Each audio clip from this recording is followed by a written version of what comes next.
that has been beautiful for me to experience. Like, you have been super respectful, super understanding, and I think it has been mutual. Going on dates, just having our blanket and taking it out and having like a picnic, those things are really helpful for me to connect with you even more, because those are all so personal. Physical intimacy and lovemaking is something God invented for marriage and with a purpose that is beautiful, but it's in the world is either one way that is kind of like very cheap and easy to get. Have you been learning about how this thing works between us?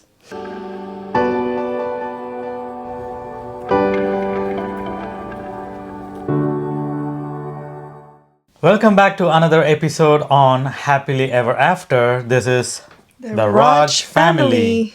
Today we have a very interesting, exciting topic. It might not necessarily be comfortable for a lot of people, but we think it is something very important for us to share, so people out there can be benefited, can be encouraged, and also look forward to it if they are still single. And that is physical intimacy in marriage. All right. So, honey, what did you anticipated before marriage? Looking into that chapter with experiences that just build us and give us a perspective, what were your anticipation or thoughts about it? So, from a guy's perspective, I was really excited about it. I was very much looking forward to it. However, I was very intentional not to have those thoughts before marriage, because things might go in a different direction. I wanted to be very specific, very particular, that I wouldn't think on those things. But I was also looking forward to it once we get married, how it is going to be and how we are going to enjoy the time. And how was it for you? Wow. I had never heard this in person from you before, so it's really nice to hear actually of a guy that was not only thinking about that all the time. For me personally, I grew up, and the beginning of our podcast, actually, I share how it was my thought. So I was really fearing how it would be, because I grew up listening to so many ladies being so not happy with that area in their life, Yeah. married women. And yes, those that were not married would always be speaking about having, physical intimacy and just playing around with people. And so I was like, I don't want that, but I don't want being married and so sad and depressed about that area. Like, better to be single than married and feeling abused, misused, stuck, and just so. I had mixed feelings, but I remember when I was 14, I started praying for what God's plan for marriage. Because through the Bible, it sounds like a beautiful thing. Yeah. When you read, even though there's different interpretations, but when you do read Song of Solomon, it's like so beautifully, poetically, and so like attracted to each other and so tender. And so I was like, there has to be something. If God put it there, even if that illustrates the church or whatever, there is something in marriage that is beautiful and like very expressive as well. True. So I kind of was anticipating something as God explains it, but also questioning myself, does it really exist in this world? Or it's just one way or the other, just like playing around and no commitment and just no purpose more than the fulfillment or the pleasure of it, or just stuck and sad and kind of like really not enjoying that aspect. Yeah, and I can imagine, like, if you have constantly heard negative things about physical intimacy, if you have heard how they were being abused, or they felt like at least they were being abused, it can have an impact in you. And for me, early on in my life itself, I was introduced to porn, so a lot of those things were there. But yeah, it is a very common thing for guys, at least among guys, to watch it and all of that. But for me, I was very determined in my relationship, in my marriage, or before my marriage, in my relationship. I didn't want to have anything related to sexual thoughts. My thoughts were, yes, we are going to have it, but after we get married. And after we get married, how beautiful it's going to be. That is how it was. But I can understand the trauma that you might have gone through because of all the other people's experience. But now that I just want to share one more thing because, yeah, growing up as a teenager, I read books, I saw God's plan, and I was inspired. But I would talk to my peers, my age, 12, 14, like that type of teenagers, like young, and they were already involved in sexual activity with guys at school. So I was like, that I'm not looking forward. I don't want to be thinking, even if I meet a guy when I'm young, 14, 15, I want to have thoughts of building a friendship, building a family in the future, not just playing around. So from a very young age, I wanted to also guard myself from that route. Physical intimacy and lovemaking is something God invented for marriage and with a purpose that is beautiful, but it's in the world is either one way that is kind of like very cheap and easy to get, or it's abused in ways even in marriage. So I was like, I don't want that and I don't want that. But later on, and I thank God for it, I had close friends that got married and wanted to follow God's will, and they started sharing their experience, and that it was like 2-3 years before our marriage, 3-4 years before our marriage, and I really felt like, wow, someone is experiencing what I've read of God's plan. So I was like, it's possible, like.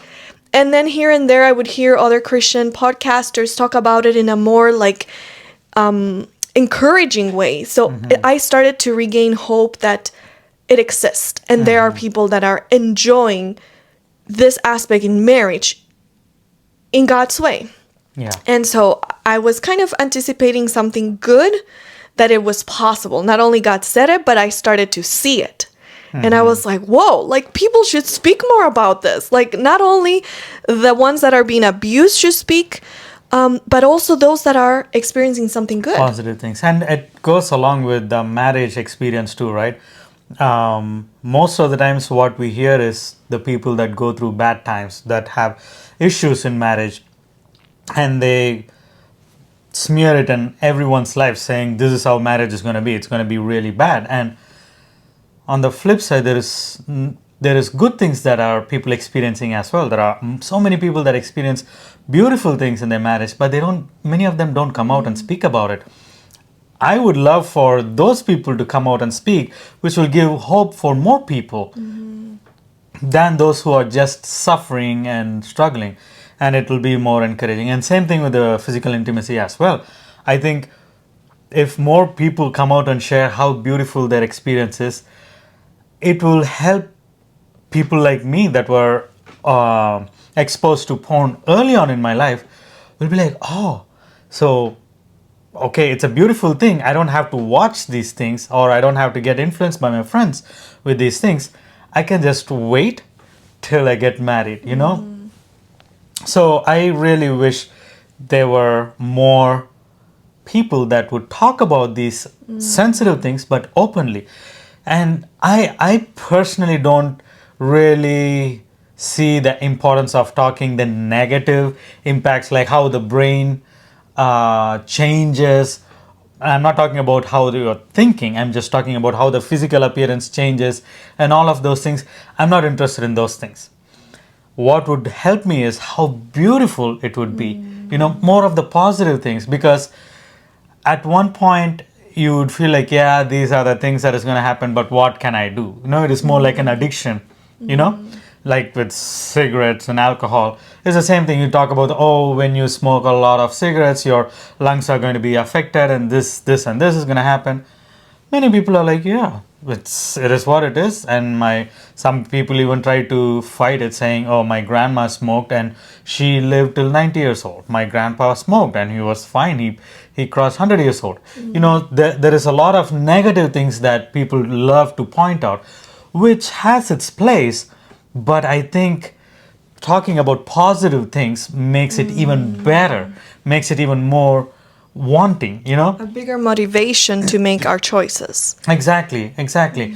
Instead of saying you won't have this money if you spend on this, how much money you will have to utilize for something else. You know, flipping it into a positive perspective helps me. Oh, it's a great thing, and I think that'll be a beautiful thing if people start talking about the positive things and more waiting to have the experience in the marriage instead of trying to find bits and pieces wherever they can. You know, this will have more of a positive impact. But now, what are some things that help you to make it beautiful? Okay. Um, to make the intimacy in marriage beautiful? Yeah. That's the question. So I think some things that really make it beautiful is to know that we really treasure each other and value each other for who we are mentally, physically, like that we value the treasure we have in Yes. each other. So I think that is foundational. If you don't have that in a marriage, then you know, it's no point. So you need to value each other's heart, each other's body, each other's perspectives and different things. You need to know that yeah, you're not going to be treated as trash or like just you're here and you're mine, but really you're a treasure. I value you and I want the best. So that's one aspect. Another aspect is to know that we can be ourselves, Yeah. that True. we can, and I guess that comes with building a strong friendship and communication as well through the relationship. So then when you are in marriage, you keep building on that. But it's like we're not afraid of each other. I don't know how to say. We're not. We can be ourselves, and Yeah, and you it's feel a comfortable or a safe, Safe space, space to truly express. And yeah, I don't know if it's coming later. I don't want to jump too forward. I think it's going to come in the next point, some other things. But how Yeah, about for yeah. you? For me, what things helps me to make the physical intimacy more meaningful is I think the friendship that we have in the marriage, going on dates, just having our blanket and taking it out and having like a picnic. Those things are really helpful for me to connect with you even more because those are all so personal, you know. And playing, I always love this thing. We play around, we run, try to catch each other, and we have our own goofy little games that we play, and that makes it even more closer for me somehow, that I feel like, yeah, this is something that is very nice and makes it, and then when that leads to the physical intimacy, it makes it even better. And it's not like a set time. Okay, at what time are we going to do this? You know? Not a checklist. Yeah, it's not a Or- checklist. It's not dry. Um, it's not like it doesn't have emotion in it. It has a lot of emotions. When all of these things come together, it's so, for me, it makes it really nice. And I think I totally agree with what you said. Like, just having fun together, like laugh together in your marriage. Because as you laugh, you produce endorphins, dopamine. You can be like united in whatever it is that you're laughing. So I know of couples, of them, that they also laugh, tease each other, and that increases the connection between them. Yes, And I know that that has been for us as well. Like, absolutely. it just builds a bond, even if you just do things that are silly, but that are like so connecting. So connecting. And sometimes breaking that routine, that seriousness of life, and just being like, wow, we can laugh together. Basically being friends, you know. Many times what happens is once couple are married, they stop being friends. They become husband and wife, and it becomes like a chore. oh, okay, so it's time for that, we need to do this. And a lot of people have complaints about it. When I say a lot of people, I'm sure everyone knows it's usually women that have complaints about it of uh, because they are not ready for it, and it just becomes like a chore. Okay, let's do it and get it done with. So now with these games and stuff, yeah, it is great, but let me put it this way: if a woman is not ready and a man wants to do it, how does it work? What are your thoughts about it? Is there boundaries? Is there respect? Is there something that both male and female, the husband and wife, can uh, observe something in it? Definitely in marriage, it doesn't mean that now you have a license that you can just run through the red light. And, license, it's to be able to drive, but not necessarily do your own rules. You have to abide by caring about others as well. And I think it's the same in marriage. You have the license and the approval and blessing of God and everything to be together and to do it with no guilt, no shame, no fear. But we need to respect each other's and be super sensitive that we care about each other. And that I was not knowing exactly how it would play out, because I had that understanding as well. Like, yeah, many times, even if you're tired or this or that, or maybe a headache, but if the guy is ready, he's ready, and he will try to make it happen. So I was like, okay, how to deal with all of that? How is it going to be? And I think in the relationship, you start seeing certain respect, and that's super important, because in marriage, you will need that mutual respect and understanding. That even if I don't feel that way, even if I don't really see it the same way, I respect. And I know that that has been beautiful for me to experience. Like, you have been super respectful, super understanding, and I think it has been mutual. So we really are super sensitive to know, like, okay, if there's someone that is like, I'm actually a little tired, or it's like, okay, no problem. Like, it's not a big deal. It's not now a complaint and doing a fuss like we are 2 years old trying to get our toy. So we need to grow up. Yeah. We need to grow up in life. And this is a part of self-control. Absolutely. You nailed it. That's what I was thinking too, because it comes to a point where now you're married and it's not just your body, it's the other person's body as well. Are you going to respect them, respect their boundaries? And are you going to care for them? Because it all comprises under the part called love. If you cannot respect, if you cannot have boundaries, if you cannot, if you're adamant and if you're not having self-control, then do you really love the other person? No. Right. And then, of course, there are other cases where of course, I don't have personal experience with you, but I've heard this on social media that people are constantly saying, no, I'm not interested, or I have a headache, or something comes up. It cannot be constant. There's also a problem there. Like, Exactly. What is going that you're not connecting emotionally? Because if you do connect spiritually and emotionally with your partner and you don't have any major health condition, it will naturally flow if there's that respect and that understanding and freedom to say no and not be guilt tripped. Then immediately you want to give more.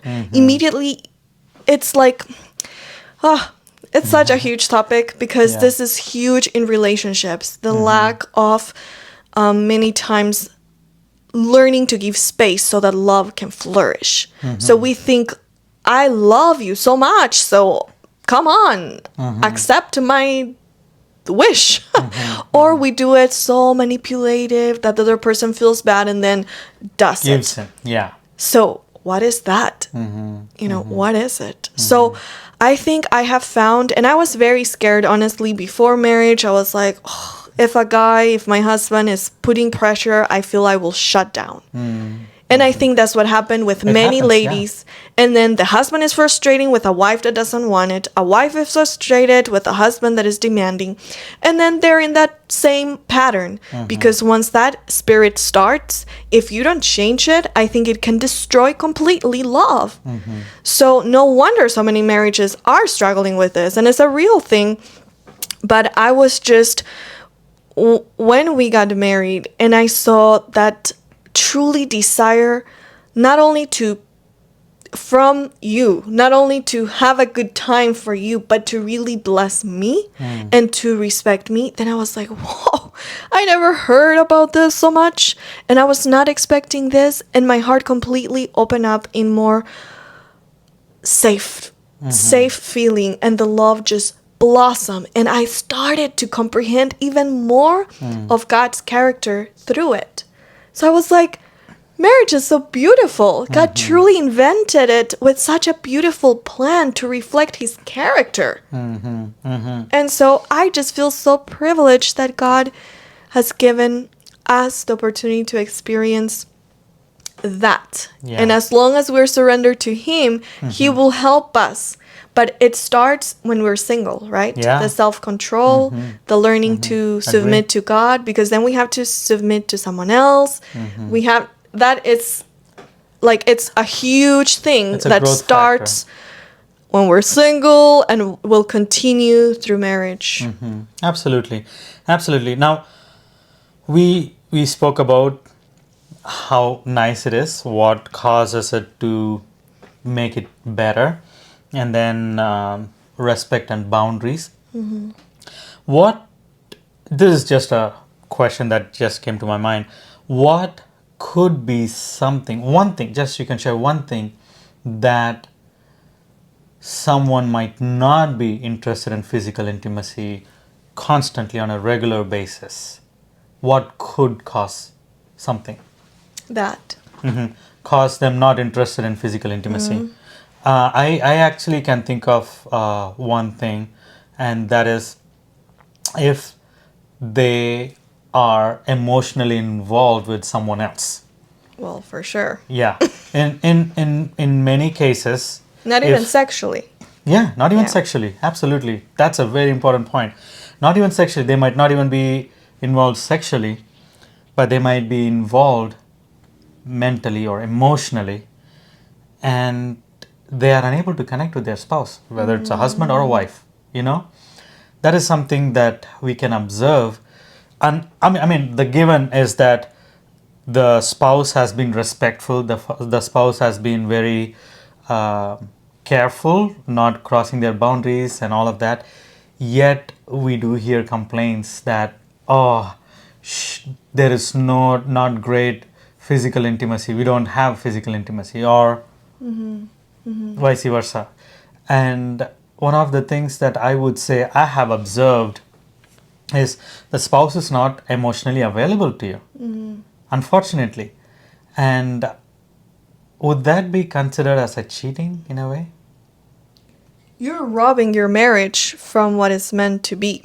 So it's a way that you're robbing yourself and the other person of what it's intended for marriage. So there are emotional affairs, even sometimes called spiritual affairs. So everything is leading, it's not just emotionally we connect with this person and our neighbor and our family. Like there's different types of connection, but it's something that goes a little deeper with someone, that it's hijacking your marriage. Instead of you going to your marriage and to God to look for that foundation and that nucleus as a family, someone else is kind of giving you the life source. So now your heart is divided. So I don't know exactly how we would define it, but it is robbing you and your spouse from what it can be. So Sure. so yeah, I agree with you.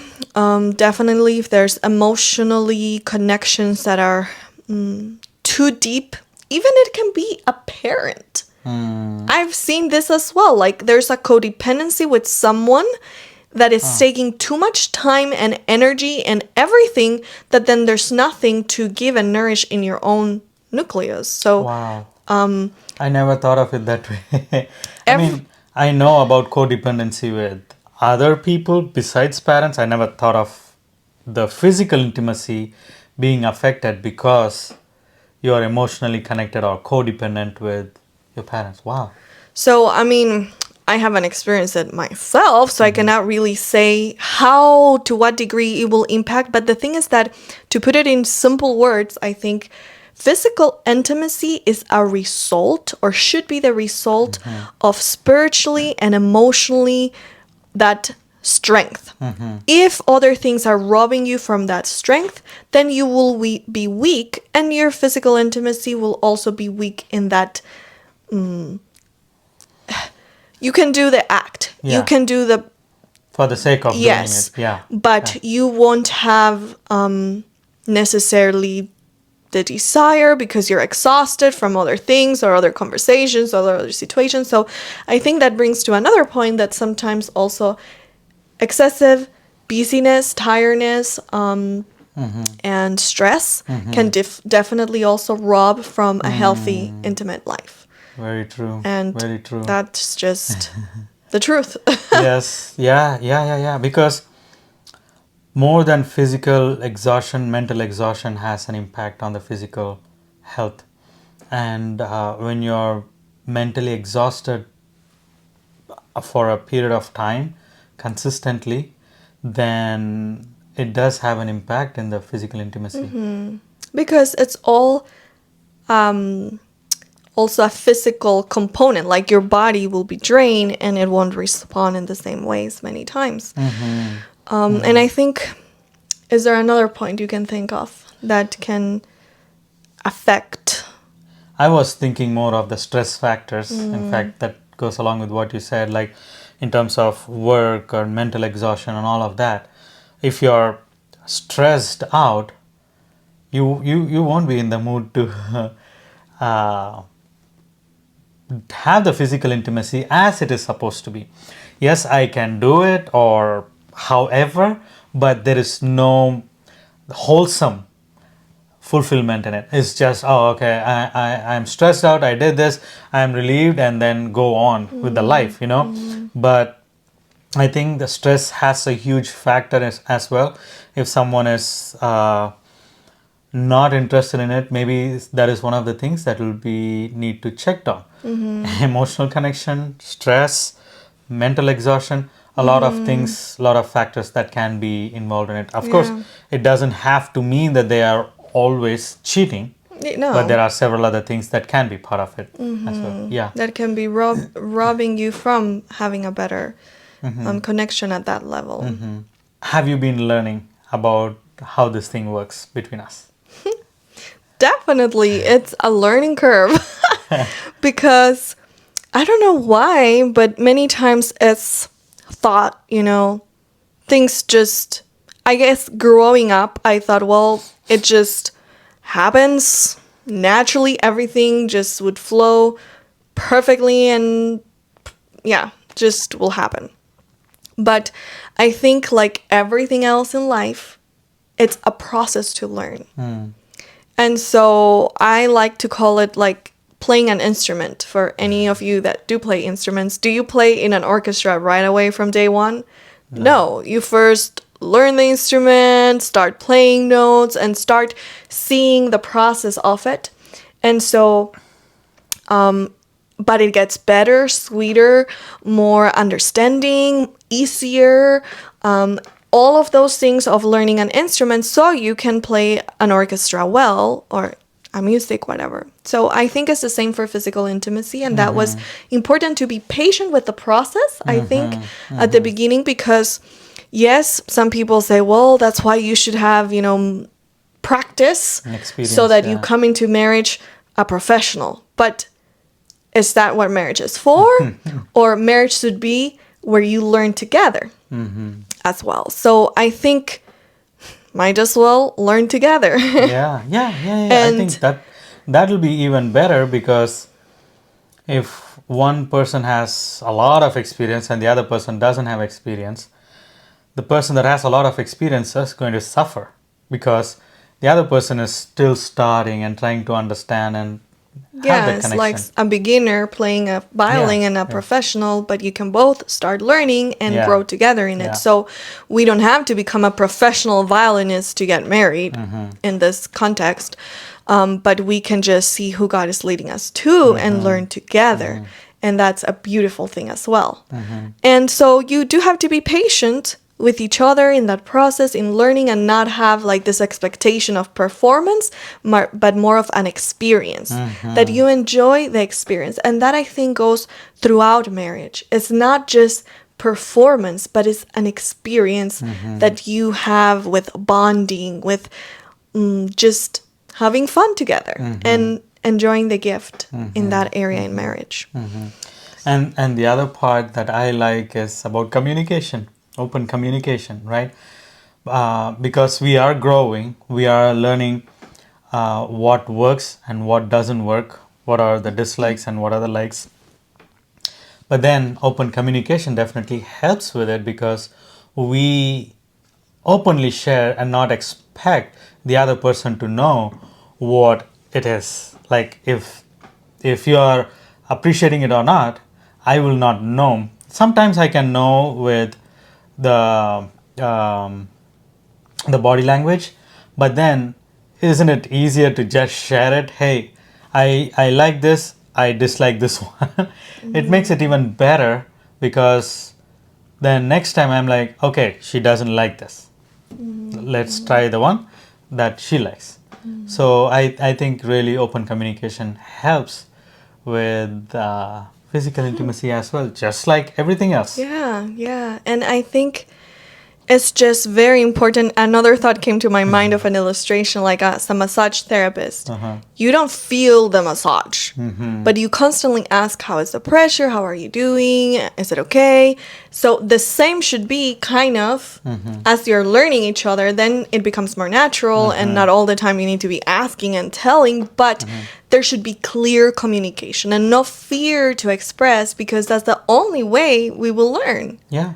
That's yeah. the only way we will learn, because it is a very unique act that God created, that you are doing everything for the other person and the other person is doing for you. And in a way, you both have pleasure and you can know how to use your body and everything, but it's also very much a give and receive. You Absolutely. need to be very willing to receive, and that's I think another component that sometimes in certain circles is like, well, you shouldn't really have pleasure, or it's selfish, or it's dirty, or whatever.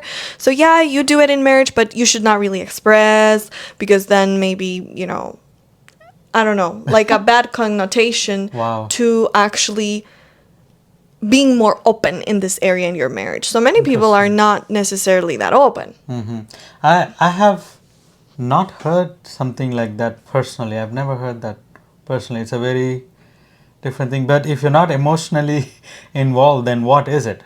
Well, not emotionally involved, but for the physical component, to some people, it's seen as it's dirty, it's not good. So, okay, you do it because you're married. But for some people I know, they try to even not do it for a while because they were fighting with their conscience that physical intimacy, it's actually wrong or dirty or more sensual and not really something that is elevating. Because, yeah, if you look around in the world, it's not something elevating. If you grow up with people saying, physical intimacy is bad, or you shouldn't do it because, it's wrong. But there is ways that it's not good for us, but there's ways that it's amazing. So, like someone said, this is a very unique thing that outside of marriage, it's really distractive, but in marriage, it's so uniting and so healthy and beautiful. So yeah, it's a very unique gift Wow. that God gave, that is for a very special purpose to bless someone else. Absolutely. It's not just to bless myself, Self. because then if someone feels like, oh, I'm not married and I have this need, then how to fulfill it? Yeah. Wow, very interesting. I'm glad we spoke on this topic, and as we continue to learn. We probably will share more maybe in the future episodes, but I think for now we have come to the end of this episode, and we hope you were able to gain something. And if you agree or disagree, please put it in the comment, and we will be really interested to read and understand other perspectives. We are open to learning as well. So, And something that I want to end with a few words. As ladies, I think it's so valuable to really see the blessing of it and see that God had a beautiful plan for it. And that we really treasure that, look forward to it, and are not inhibited as ladies to be initiators, expressors, communicators, like to be ourselves when that moment comes, and to be free and see it that God created it beautifully to bless someone else one day and to receive the blessings through it. And as gentlemen, you can speak better to them, but from my side, having a husband and speaking as a lady and as a wife now, I can say, if you respect, if you treat your wife as a treasure and as something you want to protect and bless, it will bloom if God is in the midst. It will just make her want to give more, but that demeanor and attitude has to be reflecting Christ. So with that said, I think marriage and this physical intimacy in marriage is such a huge, great gift that reflects a little deeper of God's unconditional love. totally agree with you, and amen to that. And from my side, for men, one of our friends shared with us that she and her husband, when they come together in the evenings, even if he is ready for physical intimacy, she wants to know what's in his heart, what has happened the whole day, and all those things, that she asks questions and he shares. And when all those things are shared and everything is cleared off, not cleared off, when everything is shared and they both Understand each other. understand each other, yeah, and they both understand each other, then she feels more connected with the husband. And now she is ready and he is ready, and they have the physical intimacy. So try to understand, what does your wife want to have that type of connection, that emotional connection with you. Because yes, it is an act in itself, but for men, we can just go right into it. But for women, there are some things that they need before they come to that point where they are ready to have the physical intimacy. So I would say, talk with your spouse, understand her heart, or even openly ask her. Communication is key. Ask her what will help you to come to a point where you feel connected with me. And then it will be a beautiful experience, instead of something that he or she has to do it because for the sake of doing it.